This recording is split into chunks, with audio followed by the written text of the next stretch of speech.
Hello everyone, I'm Brian. Today I'm writing to what is the manifestation of karmic law in the universe? Karmic law and evolution. So, what is the manifestation of karmic law in the universe?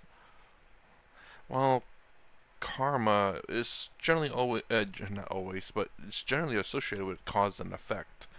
With every action, there's generally an equal and opposite reaction to some degree, to a degree. So obviously, any kind of action that happens in the universe, generally speaking, there's an opposite equal reaction. I just said that. But if you throw something, that something flies out and it could hit someone, and then if you hit someone intentionally or unintentionally, depending, there could be an equal opposite reaction too. Again, that's just physical law too, but I do believe it to be karmic being things that are done. So, objects flying can be karmic, I believe. I'm not sure. Although all karma for me has always been about your actions, actual actions and thoughts, by the way, too. Yes, thoughts. I don't know if emotions are counted in that or not, but whether emotions do or do not count, your emotions tend to take action somehow. So ends up being karma as well. So I don't know if karmic is different from karma. I have a feeling it's not, but let's go ahead and give this video a shot. My name is Akash Das. Gosh. Thank you for being here. Honored to ask you a question. It's nice to see a non-pixelated version of you on my phone. I'm the type of person who, if I encounter some sort of philosophy, I try to really dissect the basic units to see if there are any logical fallacies in it.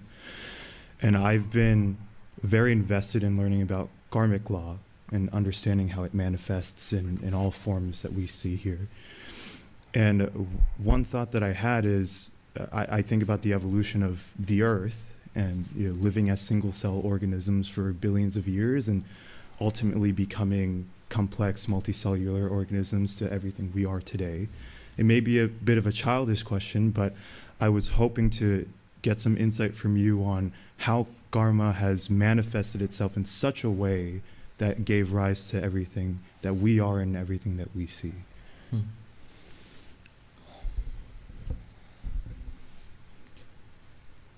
Well, first of all, when we say that we have lived as unicellular organisms for millions of years, or billions of years, and then we are multicellular and evolving into, ocean-based life and then land-based life and plants and animals and so on. But notice, though that's the evolution of the body, that's the evolution of life. And Vedanta, and Indian philosophy in general, has no problem at all with evolution. Monier Williams, the one who did the first English Sanskrit dictionary, he writes, I think in the 18th century, 19th century, 18th to 19th century, he writes that, I find that these ancient Hindus were Darwinians 1,000 years before Darwin. There's actual reference in the Patanjali Yoga Sutras, Prakritya Puranat.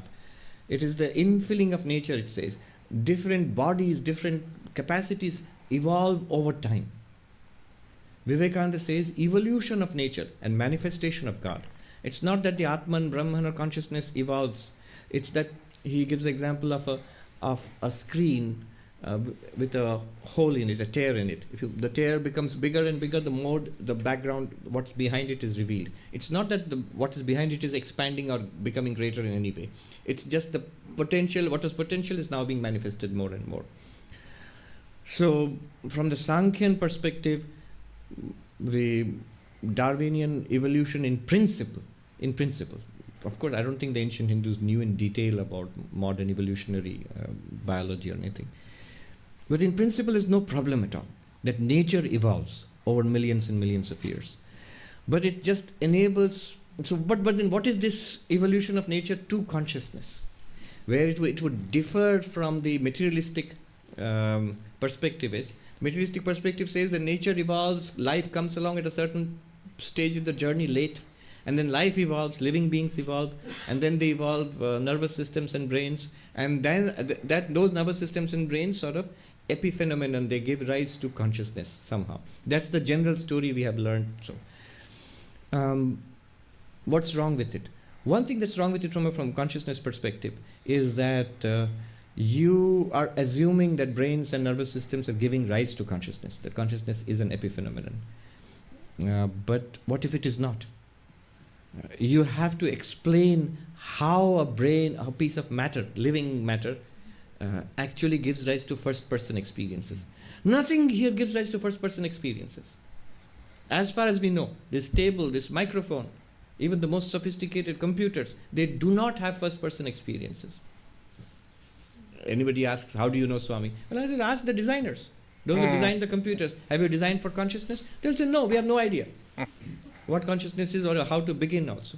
In fact, the latest advances in computer science, AI, something like ChatGPT and all, and what else is going on in the laboratories, notice they can replicate every objective function, like memory, like creativity. They are now writing stories. In fact, I read about one magazine which shut down.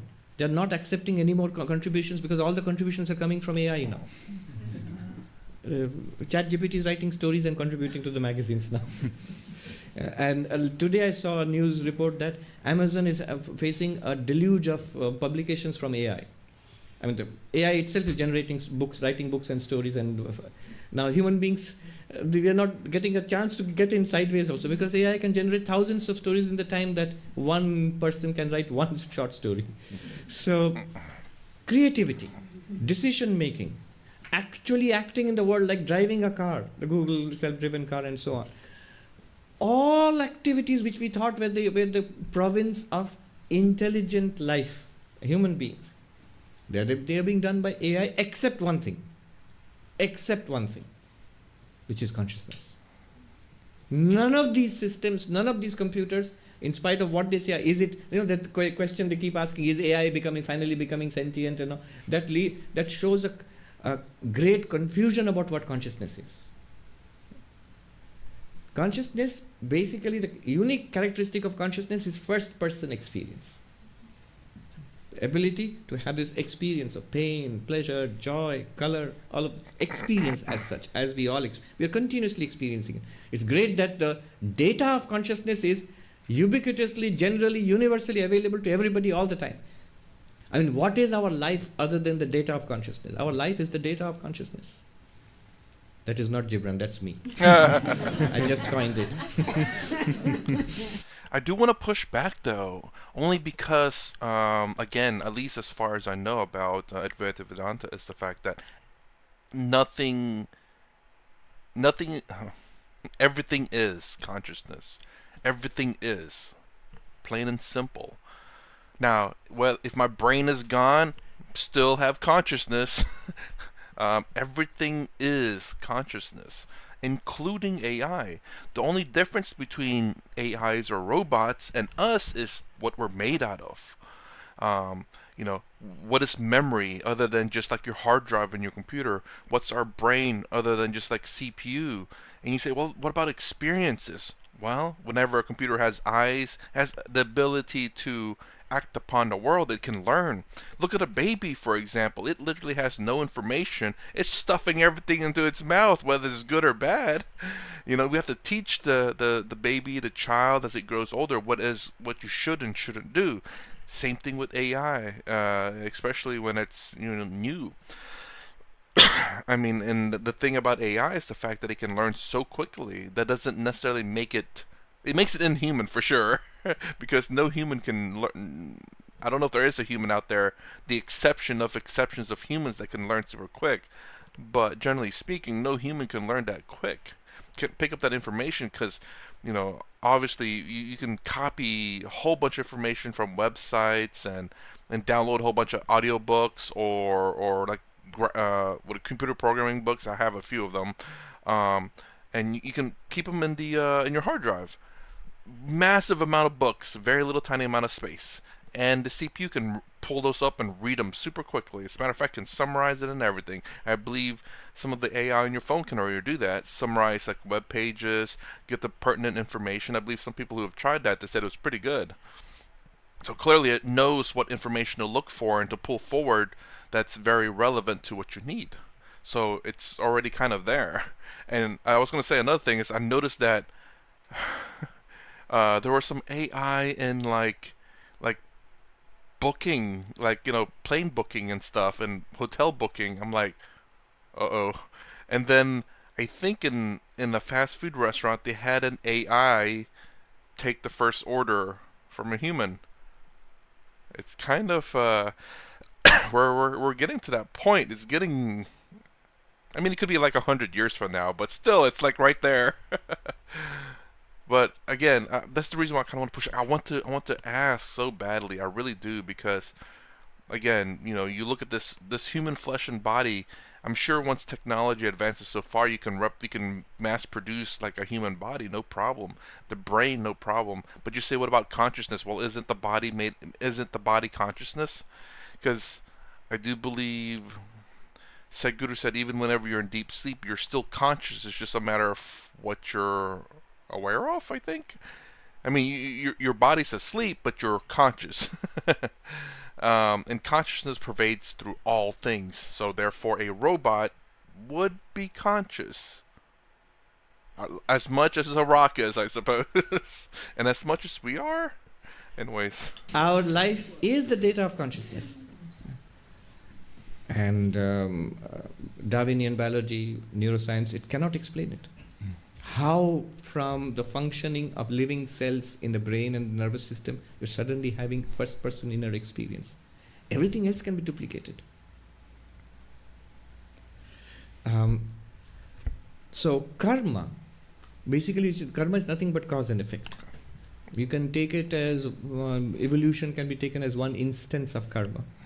And nature is throwing up various forms, various bodies, different kinds of more and more sophisticated living systems, enabling consciousness to experience itself in so many different ways. It's like better and better mirrors are coming up. It enables you to see your face. But your face is exactly the same. Your face is not becoming better and clearer with each mirror.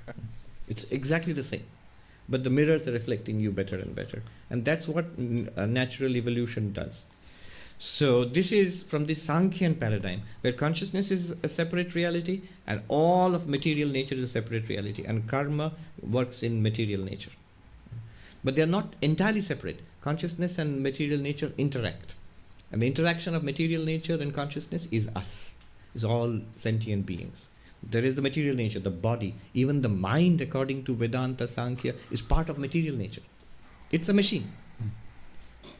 Many neuroscientists do not know this, modern neuroscientists, because the whole idea in the modern consciousness studies is mind and consciousness are lumped together. And body and material world are lumped together. But according to Vedanta, Sankhya, mind, body, material world, they're all part of one continuum. It's consciousness alone which is separate, and that's the Sankhyan worldview. According to the Advaita worldview, consciousness is also not separate. The mind, body, material world are nothing but consciousness appearing to as its own objects. So it's non-dual that way. In one sense, materialism is a kind of monism. One reality, matter. And Vedanta is also another kind of monism, but one reality here is it's spirit or consciousness. I'm going to rewind out real quick, because I want to...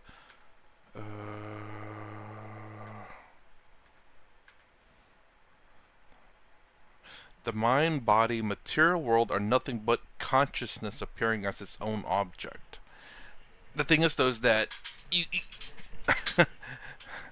it's unless you say robots are consciousness, there is this clear separation, at least in my mind, in that, like, if robot doesn't have consciousness, if this pen does not have is not consciousness. Weird to say that. Then there's a separation, clearly. If this is not consciousness, then there is consciousness and this. But if this is consciousness, then there's no separation between the two. So robots, is there a separation, duality, or non-duality? So to say that AI or will never be kind of like us humans. Like I think he was saying a little bit earlier that it almost seems like consciousness is unique to humans because of the first person perspective. But I mean, animals, right? And then plants, perhaps. Oops, yeah. Mind, body, material world are nothing but consciousness appearing to as its own objects. So it's non-dual that way. In one sense, materialism is a kind of monism. One reality, matter. And Vedanta is also another kind of monism, but one reality here is it's spirit or consciousness. Vivekananda says, I am a materialist of a kind. You call it matter, I call it spirit. Now you notice I have not gone into the karma question which you asked, because really all of spirituality, Advaita, Sankhya, Buddhism, all of it is actually trying to go beyond karma. So karma, you can take it as a kind of a general framework that cause and effect apply in nature. But if you analytically go after it, you will find there are big gaps. Because that's why it's not a scientific theory. There is an element of faith involved there. Physically, you can see the activity. You share food with the hungry man gets fed. That is clear. Not only that, you keep sharing food with a hungry person, you develop internally, psychologically, a tendency to share and do good to others. That's also pretty clear. Science will have no objection with that. But that this sharing food with the hungry person consistently generates a lot of good karma for you, which will give rise to some effects in your life, this life, especially other lives, that is not a scientific proposition. There, an amount of faith comes in there. But whether it is scientific or religious, spirituality, other than science and religion, wants you to go beyond karma. I just leave it at that. Just take a look at this book, The Problem of Evil in Indian Thought, Arthur Herman. There, he talks extensively about the law of karma as a good answer to this question of why there is suffering. He has like 24 theories there. One of them is this law of karma. There's an extensive discussion of that, including one chapter on the defects of the law of karma also. And he says, at the end of it, it's still the best theory that we have in any religion or philosophy in the world today. I have to look that up. Thank you. I might have to, I'll say this. I absolutely, for some weird reason, don't like to listen to music in my car anymore. Ever since I've been listening to audiobooks, that's what I want to do when I'm driving. Now, I hope they have that in an audiobook, because I kind of want to hear that, with the 24 theories on karma. And one deficiency in karma, I believe. But even with that one single solitary deficiency, it is still the best theory we have. But again, I believe I've said this a few times before about are robots conscious? And I said yes. And I think people, with my terrible explanation, that they have agreed too. Now, if you haven't answered, I mean, please do if you want to, because I'm kind of curious. Do you agree that robots are conscious? Is the pen that I was holding up a second ago conscious as well?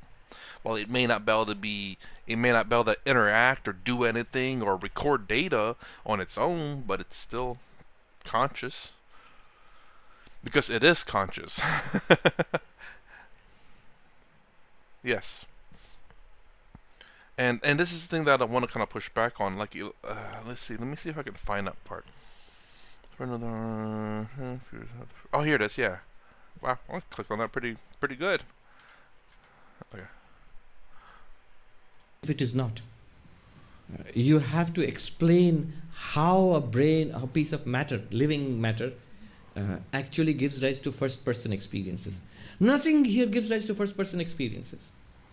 As far as we know, this table, this microphone, even the most sophisticated computers, they do not have first-person experiences. Anyway, I guess my counter to that is that because it's kind of like how do I say, if you put a brain in a tube, for example, say it can live, it has consciousness, but it has no output.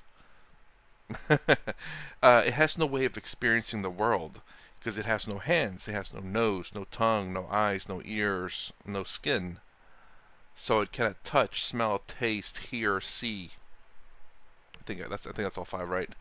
But it's conscious of, assuming it hasn't experienced anything at all, then it would probably just experience either brightness or darkness or whatever, probably darkness. I wonder if the brain would be able to do anything. Because, when people go in isolation, they go crazy. Their brain starts screwing with them a lot. Because it desires freedom. It desires to do other things other than being cooped up in isolation. But if a brain has never experienced anything at all, would it have that same issue? Probably not, because there's nothing it would desire. Would it be a perfect enlightened thing? Because it has no desires and it has no suffering, but then again, it has no thought either, I believe. Again, something that probably in our lifetime will never occur, or ever really. It is a pretty terrible experiment to develop a brain and just keep it in a jar. But we can speculate and imagine and just kind of discuss what potentiality is there. Again, without any kind of experience, you have no references to anything. So a table will be, well, you don't know what that would be. You don't know what light would be. You don't know what darkness is either. And you have no way of expressing your feelings or thoughts because you have no mouth.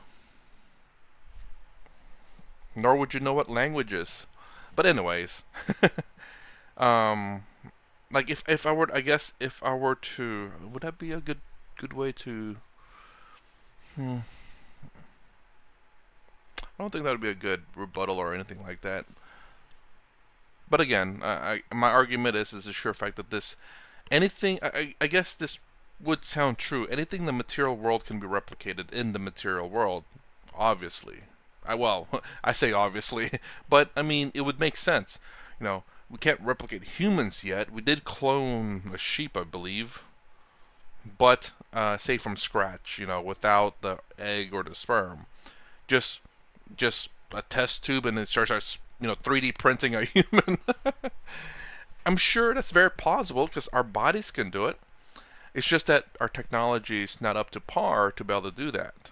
So I'm sure we'll be able to 3D print spare arms and legs for those people, or liver, or hearts, or tubes because damaged arteries and whatnot. I wouldn't doubt that's something very plausible in the future.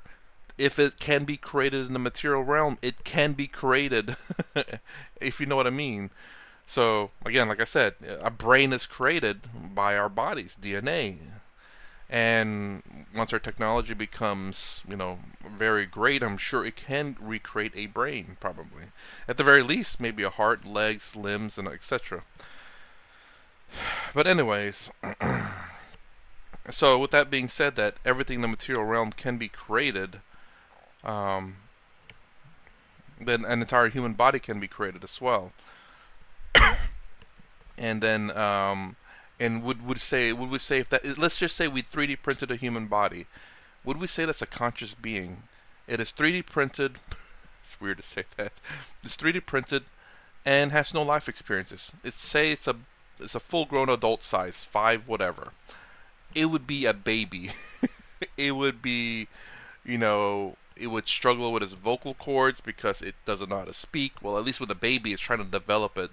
So I assume this would have full blown vocal cords and struggling to speak, struggling to walk, struggling to understand, struggling to see, because again, it's just literally 3D printed and it's experiencing everything all at once at the same time.